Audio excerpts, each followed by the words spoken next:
मित्रों, एक समय की बात है।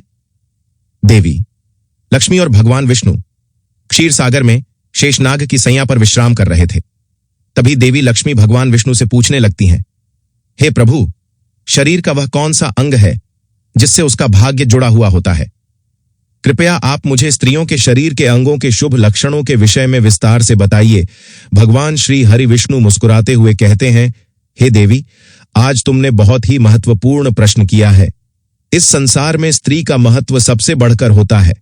अलग अलग अवस्थाओं में स्त्री अपना कर्तव्य निभाती है। कन्या के रूप में वह पिता के घर में सौभाग्य लेकर आती है। एक पत्नी के रूप में अपने ससुराल में सौभाग्य लेकर जाती है और एक माता के रूप में अपनी संतान को सौभाग्य प्रदान करती है। किंतु वह पत्नी के रूप में ही अपना सर्वश्रेष्ठ कर्तव्य निभाती है। एक स्त्री के शरीर के अंगों से ही उसके आचरण और सौभाग्य का पता चलता है। ऐसे शुभ अंगों वाली स्त्री अपने पति के लिए बहुत ही भाग्यशाली होती है। हे देवी, आज तुमने जो प्रश्न किए हैं, उन सभी प्रश्न का उत्तर देने से पूर्व मैं तुम्हें एक महान सती कहानी सुनाता हूं। वह सती है हरिराम की पत्नी, जिन्होंने अपने महान त्याग से मुझे प्रसन्न किया था। हे देवी, जो भी मनुष्य इस महान कथा का श्रवण करता है, उसके समस्त पापों का और उसकी दरिद्रता का नाश होता है। इसलिए आप इस कथा को ध्यान से पूरा जरूर सुनना है। हे प्रभु, आप मुझे उस महान सती की कथा अवश्य सुनाइए। मैं इस कथा को ध्यान पूर्वक सुनूंगी। भगवान विष्णु कहते हैं, हे देवी, पूर्व कल की बात है। आदर्श नगर में भक्ति हरिरामदास और उनकी पत्नी निवास करते थे। उनके घर में उन दोनों के अलावा अन्य कोई नहीं था। दोनों ही परम दयालु और श्रद्धालु थे। उन दोनों की परवर्ती अत्यंत उदार थी। दोनों ही परम संतोषी और भगवत भक्त थे। हरिराम प्रतिदिन गांव से भिक्षा मांगकर लाते और उनकी पत्नी भोजन बनाया करती थी। यदि उनके द्वारा पर कोई अतिथि आता तो वह उसकी सेवा करते। उसके भोजन करने के बाद ही भोजन किया करते थे। यदि कोई अतिथि नहीं आता तो वह पशु पक्षियों को उनका भोजन देकर भगवान का नाम लेकर बड़े ही प्रेम से भोजन का आनंद लेते थे। उनके मन में किसी भी प्रकार का द्वेष और अहंकार नहीं था। उन्हें भिक्षा में जो कुछ भी मिल जाता, उसी से वे दोनों संतुष्ट रहा करते थे। अधिक की कामना भी नहीं करते थे। यदि उन्हें भिक्षा भी नहीं मिलती तो भी वे ईश्वर का धन्यवाद करते हुए शांति से सो जाया करते थे। उनके अंदर भगवान के प्रतिदिन विश्वास और श्रद्धा थी। इसीलिए उन्होंने कभी अपनी गरीब स्थिति के लिए भगवान को नहीं कोसा। फिर एक दिन हरिरामदास भिक्षा मांगने के लिए घर से निकलते हैं। द्वार द्वार भटकने पर भी उन्हें किसी ने भिक्षा नहीं दी। उस दिन उन्हें अन्न का एक दाना भी नहीं मिला, जिससे निराश होकर हरिरामदास अपने घर पर आ गए और अपनी पत्नी से कहने लगे, हे प्रिय, आज तो भिक्षा में अन्न का एक दाना भी नहीं मिला है। लगता है आज के दिन भूखा ही सोना पड़ेगा। शायद प्रभु की भी यही इच्छा है। फिर उतने में ही उनके द्वार पर एक अतिथि आ जाता है और द्वार पर खड़ा होकर कहने लगता है, घर में कौन है भैया? मैं अतिथि हूं और अत्यंत भूखा हूं। मुझे खाने के लिए कुछ दो। मैं तुम्हारे द्वार पर बड़ी आशा लेकर आया हूं। हरिराम ने देखा कि द्वार पर एक अत्यंत वृद्ध बूढ़ा व्यक्ति खड़ा है, जो बहुत ही कमजोर और भूखा दिखाई पड़ रहा था। उसे देखकर हरिरामदास ने उन्हें प्रणाम किया और इस प्रकार से कहने लगे, हे स्वामी, पधारिए। इस गरीब के घर पर आपका स्वागत है। इस दास के लिए क्या आज्ञा है? फिर उस बूढ़े साधु ने कहा, मैंने सुना है कि तुम अतिथि का बड़े आदर के साथ स्वागत करते हो तथा उन्हें भोजन प्रदान करते हो। तुम्हारे द्वार से कोई भी प्राणी लौटकर नहीं जाता, इसीलिए मैं तुम्हारे द्वार पर आया हूं। तुम भगवान विष्णु के बड़े भक्त हो, इसीलिए मुझे विश्वास है कि तुम मुझे खाने के लिए कुछ न कुछ आवश्यक दोगे।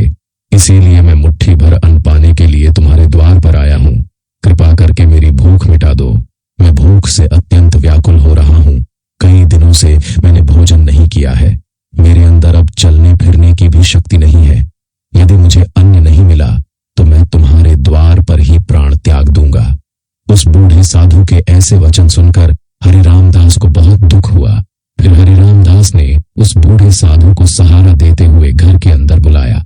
हरिराम ने अपनी पत्नी से कहा, हे प्रिय, घर पर अतिथि आए हैं, उनके लिए भोजन का प्रबंध करना होता है। स्वामी, घर में मिट्टी की टूटी हुई खाली हांडी के अलावा कुछ नहीं है। घर में अन्न का एक दाना भी नहीं है। हमें तो भूखा रहते हुए 2 दिन बीत गए हैं। अब इस अतिथि को हम क्या खिलाए? आज भी आप भिक्षा में कुछ भी नहीं लाए हैं। प्रिय साधु अत्यंत भूखे हैं, चलने में असमर्थ है। यह बड़े सौभाग्य से हमारे घर पर पधारे हैं। यदि हम अपने घर पर आए अतिथि की सेवा नहीं करेंगे तो हमें महापाप लगेगा। अतिथि को हम घर से भूखा नहीं भेज सकते। हरिराम की पत्नी मन ही मन भगवान से प्रार्थना करते हुए कहने लगी है, हे भगवान, इतनी कठोर परीक्षा क्यों ले रहे हैं? फिर अगले ही क्षण उस सती के मन में एक योजना आई और वह बड़ी प्रसन्न हुई। उसने अपने पति से कहा, हे नाथ, आप चिंता न कीजिए, आज अतिथि की सेवा बड़े प्रेम से होगी। आप पड़ोस से कैंची लेकर आई। यह बात सुनकर हरिराम को आश्चर्य हुआ और वह तुरंत ही दौड़ कर गए और पड़ोस से एक कैंची लेकर आ गए और कहने लगे, है प्रिय, यह लो कैंची, अब बताओ इस अतिथि की सेवा कैसे होगी? हरिराम की पत्नी ने कहा है, स्वामी, मेरे केश काट लीजिए। यह बात सुनते ही हरिराम अचानक से चौंक गए और कहने लगे, हे देवी, स्त्री के केश ही उसके सबसे बड़े आभूषण होते हैं। केश के बिना स्त्री का सौभाग्य और चरित्र भी नष्ट हो जाता है। स्त्री के लंबे केश ही उसकी सुंदरता के प्रतीक होते हैं।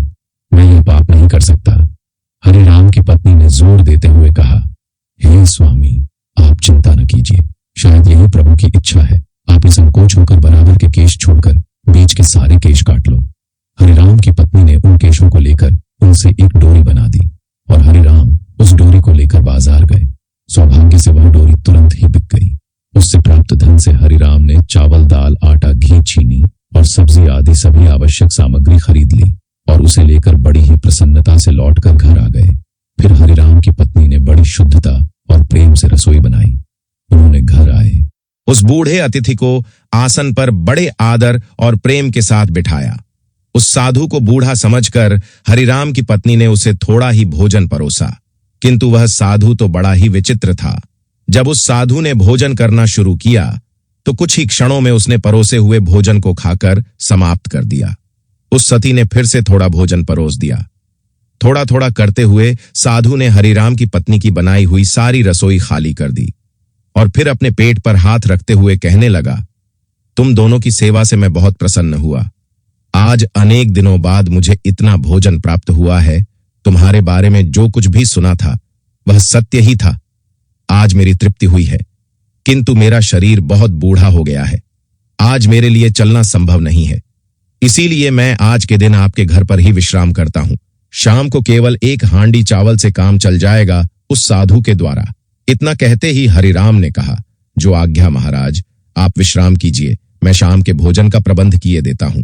इतना कहकर हरिराम अपनी पत्नी के पास गए और उसे कहने लगे, हे प्रिय, हमारे अतिथि में चलने की शक्ति नहीं है, इसीलिए वे आज हमारे घर पर ही विश्राम करेंगे। किंतु अब संध्या के भोजन का क्या होगा? संध्या को भोजन हम कहां से बनाएंगे? स्वामी, चिंता की क्या बात है, मेरे केश अभी भी बाकी हैं। आप फिर से मेरे केश बेचकर बाजार से सामग्री लेकर आई। हरिराम फिर से उस रस्सी को लेकर बाजार में गया। सौभाग्य से वह भी बिक गई और उसने उस धन से भोजन की सामग्री खरीद ली और लेकर घर लौटकर आ गया। हरिराम की पत्नी ने शाम का भोजन बनाया और उन्होंने अतिथि को आदर से आसन पर बिठाया और भोजन परोसा। अतिथि ने थोड़ा थोड़ा करते करते सारे चावल चट कर लिया और देखते ही देखे सारा भोजन खा लिया। फिर वह बूढ़ा अतिथि कहने लगा, अरे भाई, आज बहुत थक गया हूं, रात के लिए यही पर सो जाता हूं, सुबह उठकर चला जाऊंगा। यह सुनकर हरिराम ने कहा, ठीक है महाराज, आपकी जैसी इच्छा, आप आज हमारे घर पर ही विश्राम कीजिए। वह बूढ़ा अतिथि हरिराम के घर पर ही विश्राम करने लगा। हरिराम और उसकी पत्नी दोनों ही उस बूढ़े अतिथि की सेवा करने लगे, उनके चरण दबाने लगे। चरण दबाते दबाते रात बीतने लगी। वह अतिथि भी सो गए। वह बड़े ही विलक्षण साधु थे। असलियत में तो वे तीनों लोकों के स्वामी थे, किंतु उन्हें उस हरिराम के घर पर पत्तों के बिस्तर पर सोकर अपार शांति और सुख की अनुभूति हो रही थी। साक्षात भगवान विष्णु ही वृद्धि बूढ़े का वेश धारण करके हरिराम के घर पर विश्राम कर रहे थे। उन साधु महात्मा को सोता हुआ देखकर हरिराम धीमी आवाज में अपनी पत्नी से कहने लगे, है प्रिय बाबा, बहुत बूढ़े हैं, इनका शरीर बहुत ही कमजोर है, शायद कल सवेरे भी इनसे चला नहीं जाएगा। कल मैं सुबह जल्दी उठकर भिक्षा मांगने के लिए चला जाता हूं और हम साधु बाबा को भोजन खिलाकर उनकी सेवा करेंगे। आंख बंद किए हुए उन साधु बाबा ने हरिराम की यह बात सुन ली। उन दोनों पति पत्नी का त्याग और उनका अतिथि प्रेम देखकर संपूर्ण विश्व का पालन करने वाले भगवान विष्णु की आंखें भर आई। श्री हरि तो भक्तवत्सल है, जो भी लीला रचते हैं उसमें उनके भक्तों का ही कल्याण होता है। पैर दबाते दबाते दोनों ही पति पत्नी साधु बाबा के चरणों के पास ही सो गए। फिर साधु बाबा ने उस हरिराम की पत्नी के सिर पर हाथ फेर दिया। हाथ फेरते ही उस सती के सिर पर काले घने और लंबे बाल उग आए। फिर उन्होंने हरिराम के शरीर पर हाथ फेर दिया, जिससे हरिराम स्वस्थ तथा अत्यंत पवित्र हो गए। भगवान ने हरिराम की झोपड़ी में दृष्टि घुमाई तो वह उसी क्षण में एक विशालकाय महल में बदल गई। उस महल में अनंत रत्न स्वर्ण मानिक मोती एकत्रित हो गए और फिर भगवान बोले, हे सती, तुम्हारी भक्ति और समर्पण से मैं अत्यंत प्रसन्न हूं। आजीवन तुम दोनों अपनी साधना पूरी करके वैकुंठ लोक जाओगे। मैं छाया की तरह सदैव तुम दोनों के साथ रहूंगा। इतना कहकर भगवान विष्णु उस स्थान से अंतर्ध्यान हो गए।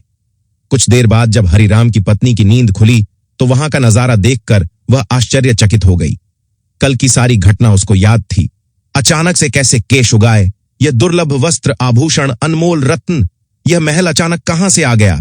उसने तुरंत ही अपने पति को जगाया। जब हरिराम ने यह सब चमत्कार दिखा तो उसे भी अपनी आंखों पर विश्वास नहीं हुआ।